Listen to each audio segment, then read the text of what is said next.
بسم اللہ الرحمن الرحیم۔ السلام علیکم۔ آج ہم آپ کو بہت منفرد اور بہت خوبصورت واقعہ سنانے جا رہے ہیں۔ حضرت موسیٰ علیہ السلام اور بے اولاد عورت کا واقعہ۔ حضرت موسیٰ علیہ السلام اللہ تعالیٰ کے بہت ہی بہادر اور برگزیدہ پیغمبر ہیں۔ آپ کو کلیم اللہ کا لقب دیا گیا۔ یہ لقب آپ کو اس لیے دیا گیا کہ آپ علیہ السلام اللہ تعالیٰ سے باتیں کیا کرتے تھے اور باتیں کرنے کے لیے ایک مخصوص جگہ کا انتخاب کیا گیا جسے کوہ طور کے نام سے جانا جاتا ہے۔ اللہ تعالیٰ سے بات کرنے کا یہ شرف آپ کے علاوہ کسی اور کے پاس نہیں تھا۔ حضرت موسیٰ علیہ السلام معمول کے مطابق اللہ تعالیٰ سے ملاقات کے لیے کوہ طور کی طرف روانہ تھے کہ راستے میں آپ کو ایک عورت نظر آئی جو کہ زاروں قطار رو رہی تھی۔ آپ علیہ السلام کا دل ویسے ہی بہت نرم تھا، تو اس عورت کو دیکھ کر آپ بھی غمگین ہو گئے۔ حضرت موسیٰ علیہ السلام سے رہا نہ گیا اور اس عورت سے اس کی پریشانی کا سبب پوچھا۔ اس عورت نے بتایا کہ وہ بے اولاد ہے اور لوگ اسے بانجھ ہونے کا طعنہ دیتے ہیں۔ اس عورت نے حضرت موسیٰ علیہ السلام سے گزارش کی کہ وہ اللہ تعالیٰ سے دریافت کرے کہ اس کو کبھی اولاد ہوگی یا نہیں۔ وہ عورت جانتی تھی کہ حضرت موسیٰ علیہ السلام اللہ تعالیٰ سے ہم کلام ہوتے ہیں۔ حضرت موسیٰ علیہ السلام نے اسے یقین دلایا کہ وہ اللہ تعالیٰ سے اس معاملے کا ذکر ضرور کریں گے، اور اس کے بعد آپ پھر سے کوہ طور کی طرف روانہ ہو گئے۔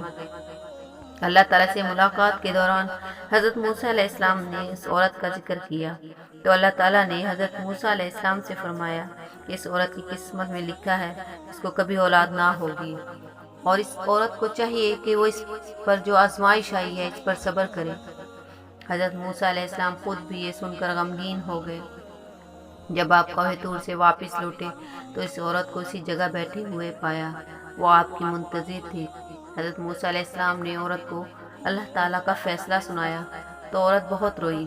حضرت موسیٰ علیہ السلام نے اس عورت کو تسلی دی اور یہ بھی کہا کہ اللہ تعالیٰ کے ہر فیصلے میں بہتری ہوتی ہے، اس لیے وہ صبر سے کام لے۔ اولاد اللہ تعالیٰ کی دین ہوتی ہے، وہ جسے چاہے بیٹیاں عطا فرمائے اور جسے چاہے بیٹے، اور جسے چاہے دونوں ہی عطا فرما دے۔ اس واقعے کو کافی عرصہ گزر چکا تھا۔ ایک دن اس عورت کے گھر کے قریب سے ایک درویش روٹی کا سوال کر رہا تھا۔ اس عورت کے کان میں جب اس درویش کی صدا پڑی تو اسے رک جانے کو کہا اور کچھ دیر بعد اس کے لیے روٹی لے کر آئی۔ درویش نے اسے اولاد عطا ہونے کی دعا دی۔ اللہ تعالیٰ نے اس درویش کی دعا قبول فرما لی اور اس عورت کو اولاد کی نعمت سے نواز دیا۔ جب اس بات کی خبر حضرت موسیٰ علیہ السلام تک پہنچی تو آپ علیہ السلام بہت حیران ہوئے، کیونکہ اللہ تعالیٰ نے تو انہیں بتایا تھا کہ اس عورت کے نصیب میں اولاد نہیں، تو یہ کیسے ممکن ہوا؟ پھر جب حضرت موسیٰ علیہ السلام دوبارہ اللہ تعالیٰ کے پاس کوہ طور پر گئے تو اس عورت کے بارے میں بھی دریافت کیا۔ جب میں نے آپ سے پوچھا تھا کہ اس عورت کو اولاد ہوگی یا نہیں تو آپ نے میرے پروردگار فرمایا تھا کہ اس عورت کے مقدر میں اولاد نہیں، تو یہ کیسے ممکن ہوا؟ اللہ تعالیٰ نے حضرت موسیٰ علیہ السلام کے سامنے ایک شرط رکھی اور آپ علیہ السلام کو انسانی گوشت لانے کا کہا۔ جب اللہ تعالیٰ انبیاء اکرام کو کسی چیز کا حکم دیا کرتے تھے تو کوئی بھی اللہ تعالیٰ سے سوال نہیں کرتا تھا، اس لیے حضرت موسیٰ علیہ السلام نے بھی اللہ تعالیٰ کی اس شرط پر کوئی سوال نہ کیا اور اپنی بستی میں جا کر اللہ تعالیٰ کا حکم سنایا۔ بستی کے لوگوں کو اللہ تعالیٰ کا حکم بہت عجیب لگا اور سب کے دلوں میں خوف بیٹھ گیا کہ کہیں یہاں خون ریزی نہ ہونے لگے۔ جب کوئی بھی اپنا گوشت دینے پر راضی نہ ہوا تو موسیٰ علیہ السلام نے مایوس ہو کر خالی پیٹ لیے اللہ تعالیٰ کے پاس واپس کوہ طور پر جانے لگے۔ حضرت موسیٰ علیہ السلام کوہ طور کی طرف روانہ ہی تھے کہ راستے میں انہیں ایک درویش بیٹھا نظر آیا۔ اس درویش کی آنکھیں بند تھیں اور چہرہ آسمان کی طرف اٹھا ہوا تھا۔ اس درویش کی زبان پر بس اللہ اللہ کا کلمہ جاری تھا۔ حضرت موسیٰ علیہ السلام اس کے پاس گئے اور اسے اللہ تعالیٰ کا حکم سنایا۔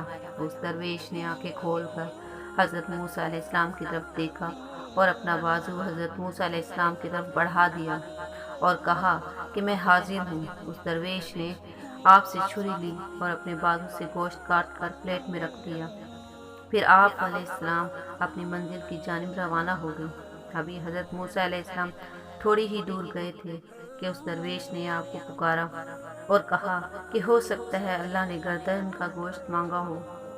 پھر اس نے اپنی گردن سے گوشت کاٹ کر پلیٹ میں رکھ دیا۔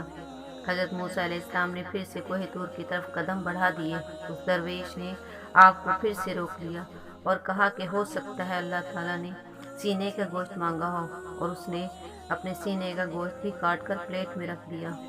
اس کے بعد اس نے اپنے جسم کے مختلف حصوں کا گوشت کاٹ کر پلیٹ میں رکھ دیا۔ حضرت موسیٰ علیہ السلام نے اس گوشت سے بھری پلیٹ کو کوہ طور پر اللہ تعالیٰ کے سامنے پیش کر دیا۔ اللہ تعالیٰ نے حضرت موسیٰ علیہ السلام سے پوچھا کہ یہ گوشت کہاں سے لائے ہو؟ تو حضرت موسیٰ علیہ السلام نے سارا قصہ بیان کر دیا۔ اللہ تعالیٰ نے فرمایا، اے موسیٰ، یہ میرے بندے کا مجھ سے عشق ہے، اس عشق کی حد دیکھو۔ اس نے اپنی تکلیف کا نہیں سوچا، بلکہ میری رضا اور خوشی کی خاطر اپنے جسم کی بوٹیاں کاٹ کر تمہارے سامنے رکھ دیں۔ اے موسیٰ، اب تم خود ہی بتاؤ کہ جو میرا بندہ میرے عشق میں خود سے بھی بے پرواہ ہے، کہ جب مجھ سے کوئی سوال کرے تو میں اس کی دعا کیوں قبول نہ کروں گا؟ اے موسیٰ، یہ میرا وہی بندہ ہے جس نے مجھ سے اس عورت کے حوالے سے سوال کیا تھا۔ میرے اس نیک بندے نے ہی مجھ سے اس عورت کے لیے اولاد کی دعا کی تھی، تو میں بھلا کیسے اس کی حاجت پوری نہ کرتا؟ یہی وجہ ہے کہ میں نے اس کی تقدیر میں لکھے کو پلٹ دیا۔